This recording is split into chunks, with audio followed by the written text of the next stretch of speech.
scatter diagrams correlation. So basically this is an extension from the work that you did at GCSE. It's changed a lot from the old spec A-level where you used to do quite a lot more calculating. The emphasis is very much on you understanding rather than calculating with numbers. So you have exactly the same idea that you had at GCSE. You've got your strong positive correlation. Again, you've got to be able to interpret that.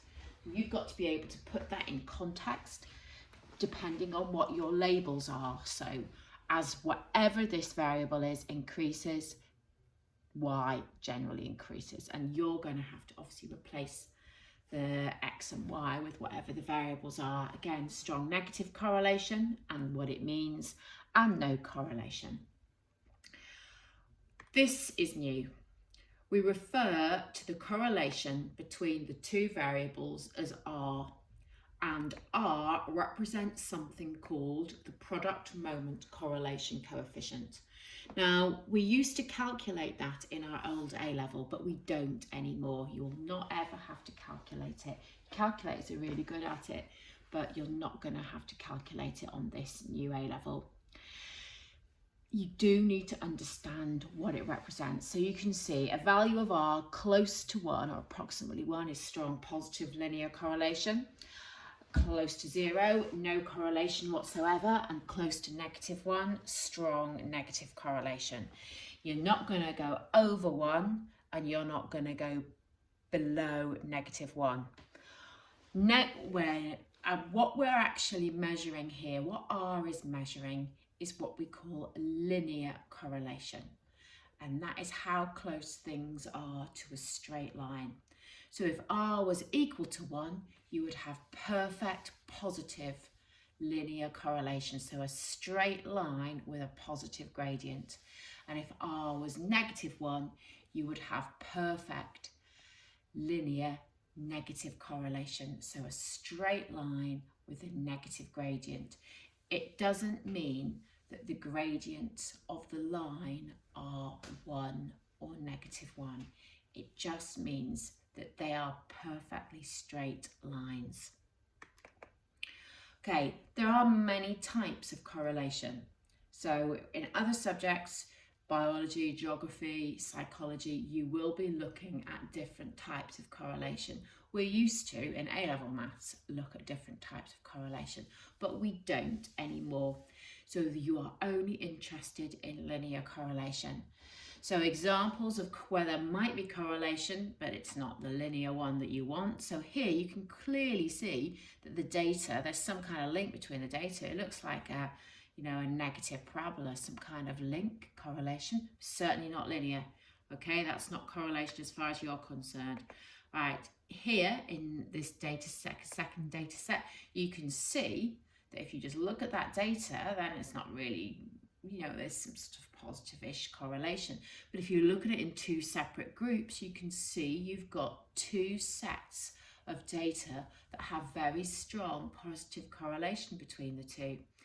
This is a correlation that we used to look at quite a lot. So what we would say here is we've got rank correlation. So where things are ranked, so in this data, you've got first, second, third, fourth, fifth, sixth, and in this variable, you've got first, second, third, fourth, fifth, sixth.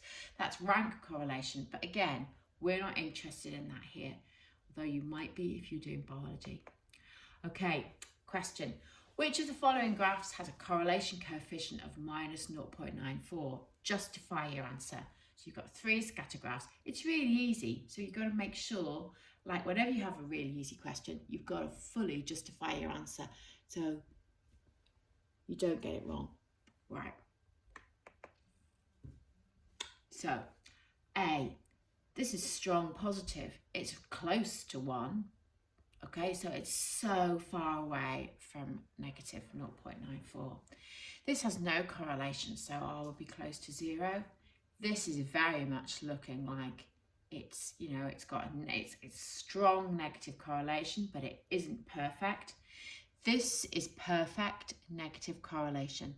So the points in a straight line, so you can see that R would be -1. So we will go with C, yes. Okay, really important statement. Correlation does not imply causation. They really like that. This means just because you've got a correlation, even a strong correlation between two variables, it doesn't actually mean that there is a link between them at all. So there's all sorts of things that can be linked, where you can get a strong correlation, but they don't have any link at all. I'll explain. So here's a couple of examples. Ice cream consumption leads to murder. Obviously, no link at all between the consumption of ice cream and the murder rate, but by looking at the data, you could argue that there was. Secondly, here, a shortage of pirates causes global warming. So again, obviously, no link whatsoever, but you can see there's quite a strong correlation. Right, line of best fit. A line of best fit can be drawn by eye. That's what you used to do at GCSE, where you just have a look and you can see how many points either side of that line of best fit and draw it as best as you can. It's important that we understand that you really only draw a line of best fit when you have reasonably strong correlation. So you don't just, if there's no correlation whatsoever, you don't just go drawing a line of best fit in it. So if you had this data here, you wouldn't draw a line of best fit. You can't. So again, a line of best fit is something you would only do if you had reasonably strong correlation. A line of best fit, because you're drawing a straight line, you can calculate the equation of that by using y equals mx plus c. You'll then need to know what the gradient and the intercept actually represent in the context of that question. And we'll do a question in a second that talks about that. You will need to know if the results from the line of the best fit are reliable. So how strong was your correlation, right? If it's not that strong, well, your line of best fit's pretty meaningless. Are you extending your line of best fit to where you've got no data and using it to predict results? If you're doing that, you're going into an unknown area that you actually don't have data for, and we call this extrapolation. So your textbook summarises it like this. The correlation coefficient is a value between -1 and 1, which measures the strength of the linear relationship between two variables. A regression line can be drawn on a scatter diagram for a set of bivariate data. Bivariate data is you've just got two variables. It should be only used if there is significant linear correlation and there is not too much extrapolation. Now, this term significant linear correlation, we will look in greater detail at that at the end of year 13. So we don't do that in year 12. So here's a question. Again, I've taken this from the textbook. It's a scatter diagram and it's on that printed sheet that I've sent you out, the PDF of this lesson, as is the answers. So first of all, we're going to have a little look over here. So here we've got exactly the same the question, and I've tried to sort of put the answers in. So bear with me as I try to sort of unveil them so that we can answer them. So let's have a little look. On this axis, you've got your area in kilometres squared. And on this axis, you've got your population in thousands. So just be careful if you're ever reading anything off this axis that you do give it in thousands. So it's easy to come a cropper there. The mean population of the cities studied is 604,000.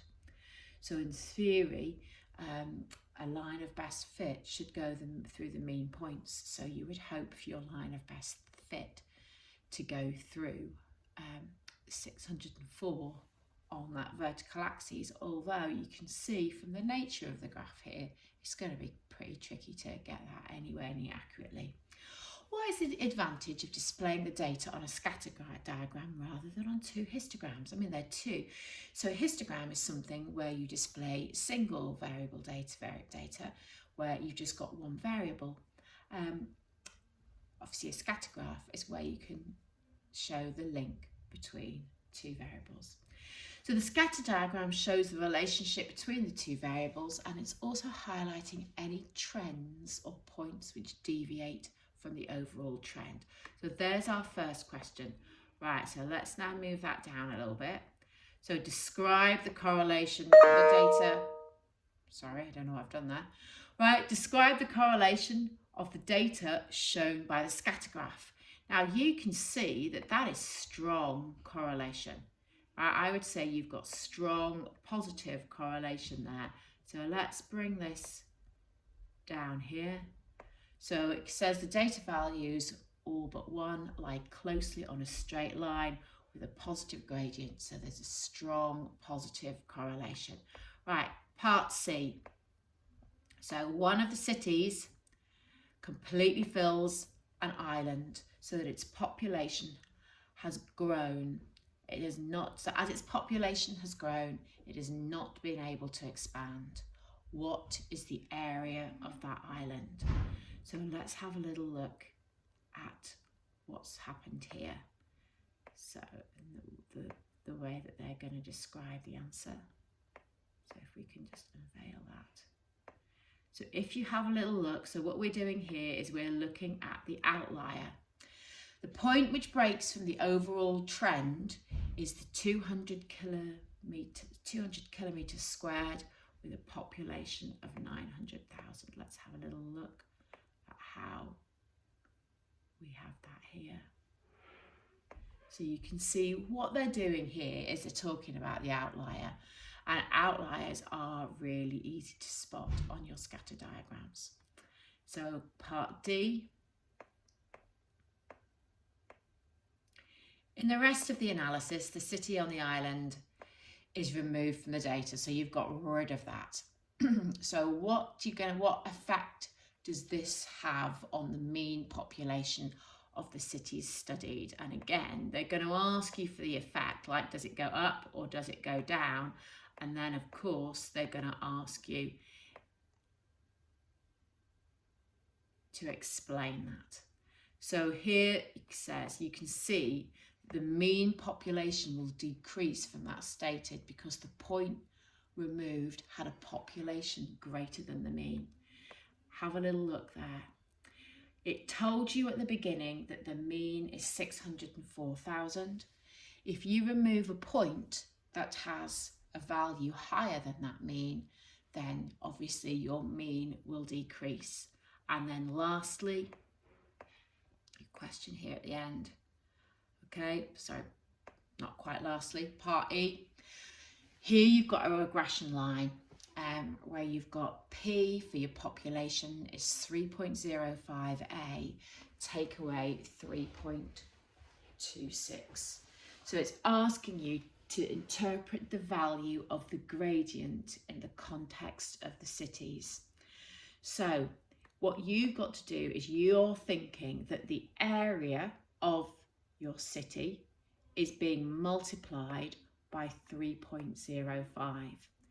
So a good way to describe that is that for every 1 kilometre extra, 1 kilometre squared area of a city, there will typically be an additional 3.05 thousand inhabitants, or if you prefer, 3,050 inhabitants for every additional kilometre squared of area.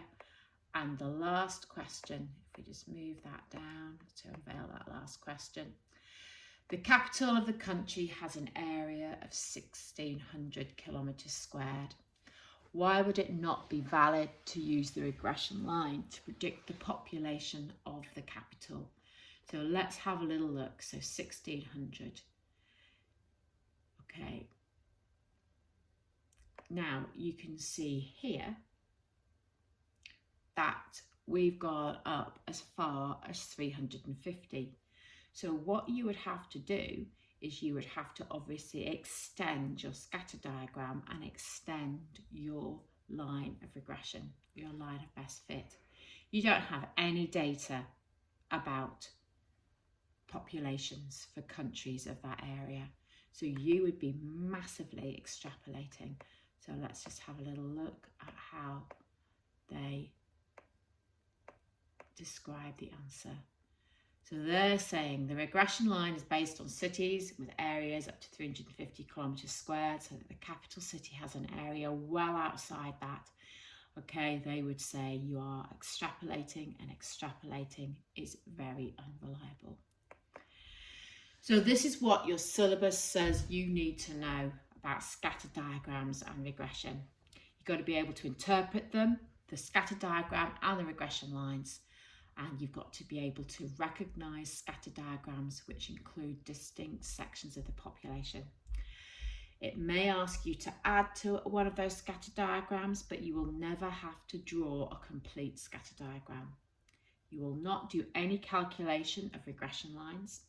You've got to be able to informally interpret correlation, and you've got to be able to understand that correlation does not imply causation.